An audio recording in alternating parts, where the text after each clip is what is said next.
પછી શિક્ષણમાં સુધારાની કોઈ હોય કે રાષ્ટ્રીય જાગૃતિની હોય કે કોઈ પણ બાબત હોય તો લગભગ આપણે એમાં પાયોનિયર તરીકે હંમેશા શરૂઆત કરતા હોઈએ છીએ.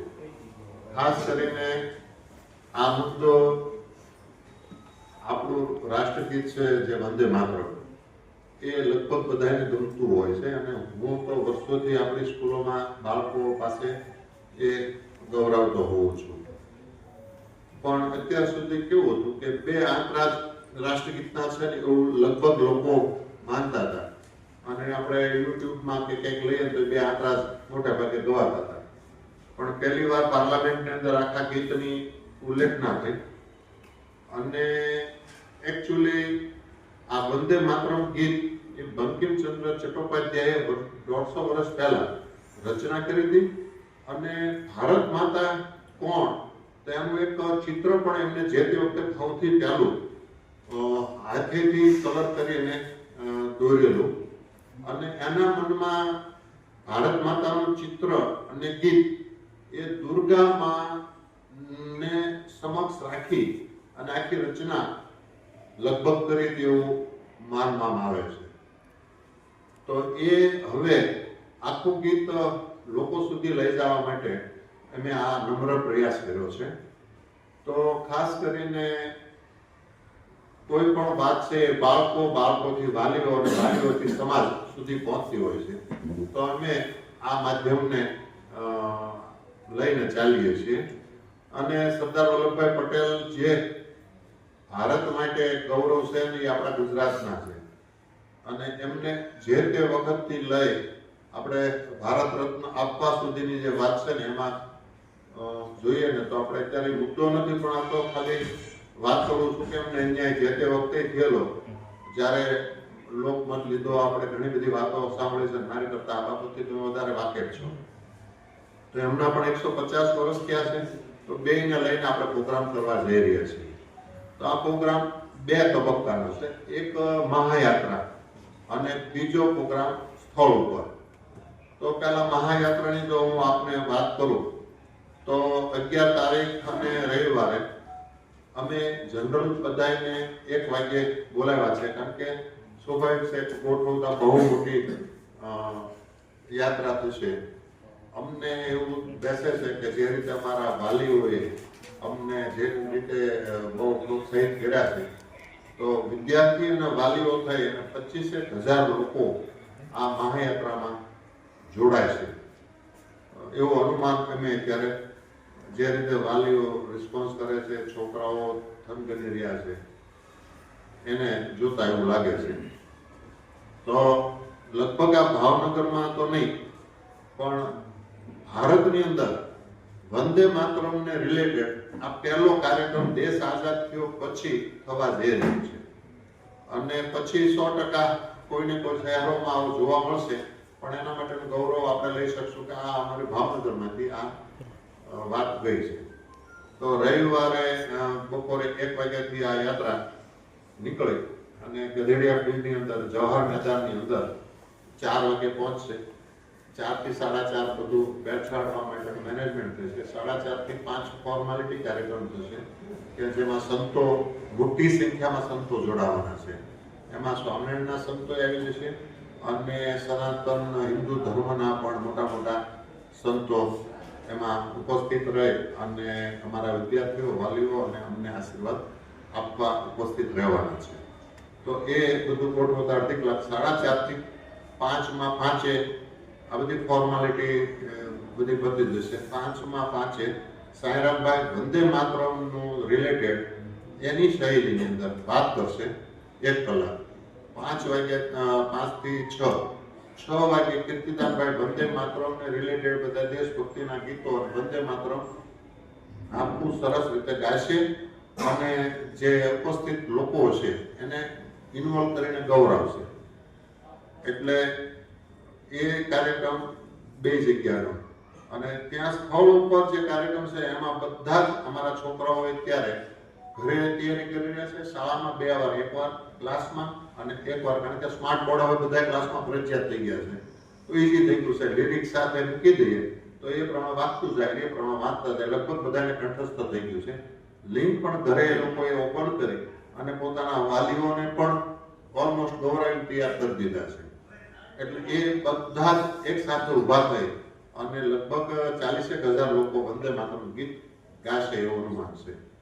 અમારો જે આ શોભાયાત્રા છે એનો રૂટ પાણીની ટાંકીથી કાળિયાબીડ, અક્ષરવાડી, અક્ષરવાડીથી સેન્ટ્રલ સોલ્ટથી ગુલિસ્તાથી આતાભાઈથી રૂપાણીથી દેરાસરથી સામે સીધું જવાહર મેદાનની અંદર પ્રવેશ કરશે અને એ સ્થળે જુદા જુદા સેક્ટર ગોઠવાય છે. એમાં વિદ્યાર્થીઓ વાલીઓ માટે 4 રહેશે, છોકરાઓ માટે 30 બેઠક છે ગોઠવાય છે.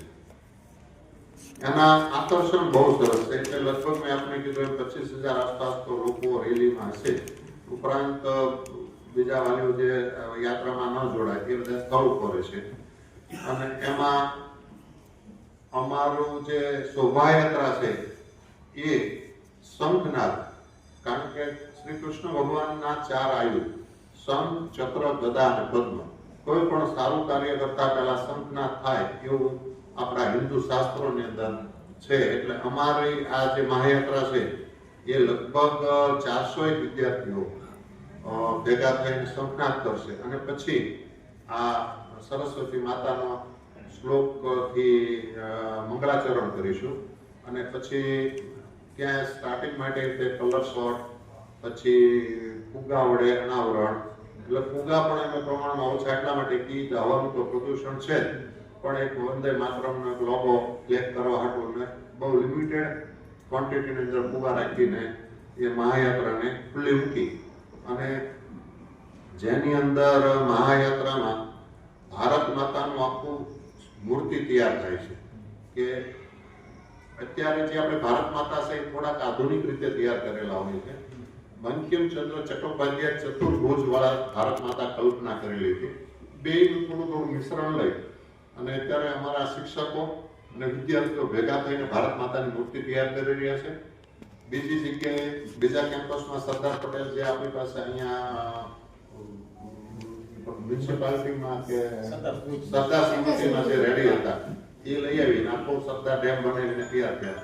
એટલે એ રથયાત્રામાં 2 મુખ્ય આગળ એની આરતીને એમના માટે હશે. બાકીના એવા કેટલાય પ્લોટ છે કે જે લોકોને જોવા ગમશે અને બહુ અચરજ પમાવડે એવા છે.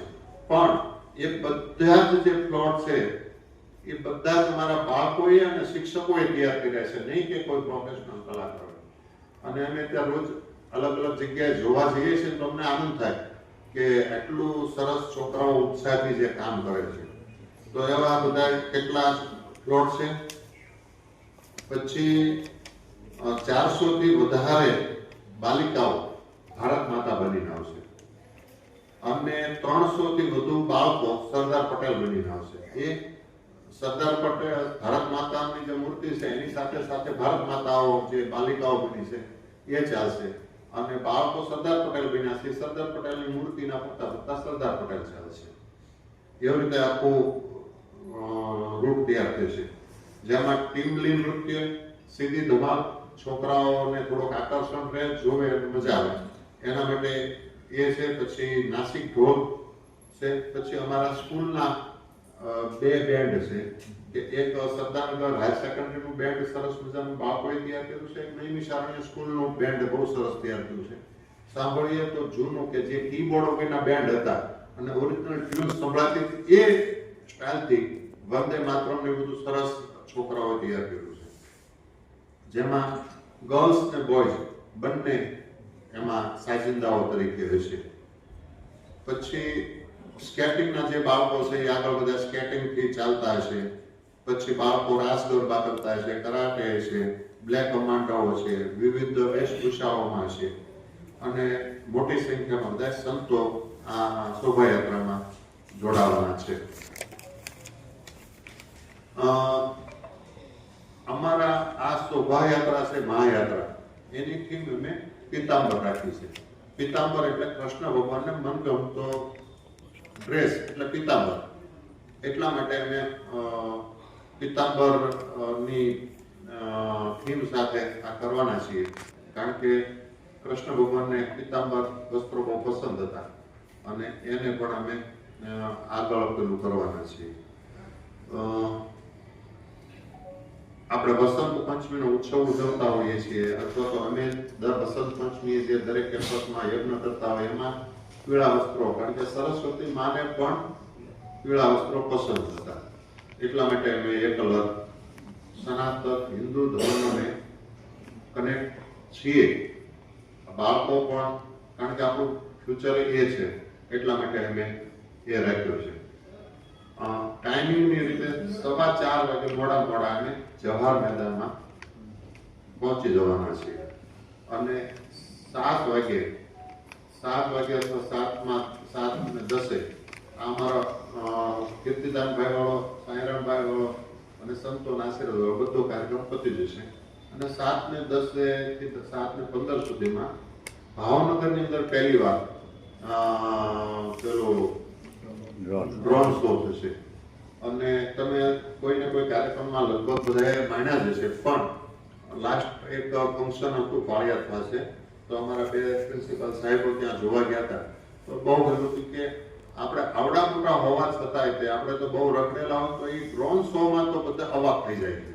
એટલી કે સરસ મજાની એની આખી, કારણ કે એમાં નવી જનરેશન છે એના મગજમાં ટેકનોલોજી તરત જ કેમ ગોઠવાય છે, આ તે બધું એ મગજમાં હારળ ગોઠવાતું હોય. તો અમે વંદે માતરમ ડ્રોન થ્રુ પણ કરવાના છીએ, જે ભાવનગરમાં પહેલી જ વાર ડ્રોન શો છે અને એમાં આ મહાયાત્રા બધાને ગમશે. એમાં જે બધી કૃતિઓ છે એ બધાને એટલી ગમશે કે એને વારંવાર વાગોળવાનું મન થશે એવી છે. પછી અહીંયા આવ્યા પછી સાંઈરામભાઈ તે સરસ રીતે અમારી સાથે કનેક્ટેડ છે. કીર્તિદાનભાઈ રોજ ડે ટુ ડે અમને પૂછતા હોય છે. મને કે પ્રોગ્રામની પહેલા હું વંદે માતરમ 100 વાર ગાવાનો છું અને પછી ત્યાં ગાવાનું છું, એટલે કે બહુ હું અત્યારથી જ ઇન્વોલ્વ થઈ ગયો એવું મને ગઈકાલે એમનો ફોન હતો.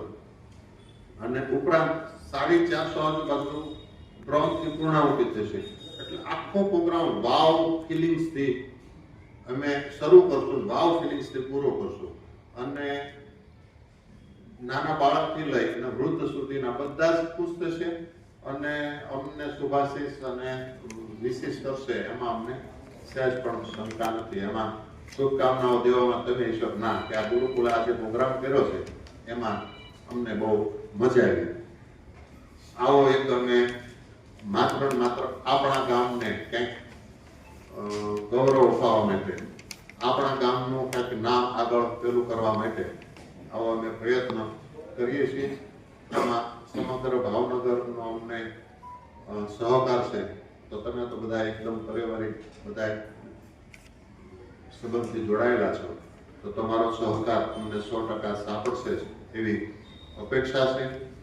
તો છેલ્લે એટલું કહું કે ગુરુકુળ પરિવાર વતી અને એમાંના તમે બધા સભ્યો છો, પણ છતાં ફરીથી ગુરુકુળ પરિવાર વતી આપ સૌને હું આમંત્રણ આપું છું કે આપ પધારો અને આપણે સૌ એક ભાવનગર નવી એક છાપ ઊભી કરવા માટે, છાપ છે પણ વધારે સુદ્રઢ બનાવવા માટે આપણે ભાવનગરની કંઈક વાત વિશ્વ સુધી લઈ જવા પ્રયત્ન કરીએ. આવો સાથે મળીને વંદે માતરમ ગાન કરીએ, ધરતી ધ્વજ અને ધર્મની રક્ષા કરીએ. વંદે માતરમ લઈ અને ડ્રોન શો સુધીની સ્વામીજીએ વાત કરી, પરંતુ આખા કાર્યક્રમમાં આ એક નેશન ફર્સ્ટ, રાષ્ટ્ર પ્રથમ એ ભાવનાને જાગૃત કરવા માટેનો આ એક આપણો અને સ્વામીજીનો ગુરુકુળનો આ નમ્ર પ્રયત્ન છે, જેની અંદર વિદ્યાર્થીઓ અને વાલીઓ, નગરજનો તો જોડાવાના જ છે, પણ આપણા માધ્યમથી સમગ્ર ભાવેણાની જનતા આ કાર્યક્રમમાં જોડાય એવી પણ અપેક્ષા છે. કારણ કે મહાયાત્રામાં અમારી જે સંખ્યા છે અંદાજિત 25,000 જેટલા લોકોની સંખ્યા હાલમાં રજીસ્ટ્રેશન થયું છે, એટલે મોટી સંખ્યામાં આ યાત્રા નીકળશે. આકર્ષણનું કેન્દ્ર પણ સ્વામીજીએ વાત કરી, લોકોને એ યાત્રાનો ભાગ બનવાનો પણ એક આનંદ થશે અને એ કાર્યક્રમ જવાહર મેદાનમાં બંને આપણા શબ્દસુર સાધકો સાંઈરામ દવે અને કીર્તિદાન ગઢવી એને સાંભળવા પણ ગમશે અને સૌથી આકર્ષણનું કેન્દ્ર એ ભાવનગરમાં પ્રથમવાર આ ડ્રોન શો છે. 450 થી વધુ ડ્રોન દ્વારા ભારત માતા, સરદાર પટેલ એવી અલગ અલગ પ્રતિકૃતિઓ છે એ પણ ભાવનગરની જનતાને માણવા માટે મળશે. અને વિશેષ કાંઈ જે કાંઈ પ્રશ્ન હોય તો એની પણ આપણે ચર્ચા કરીએ. અને નીતિનભાઈ છેલ્લે શોર્ટ છે એવું ટૂંકમાં આપીશ.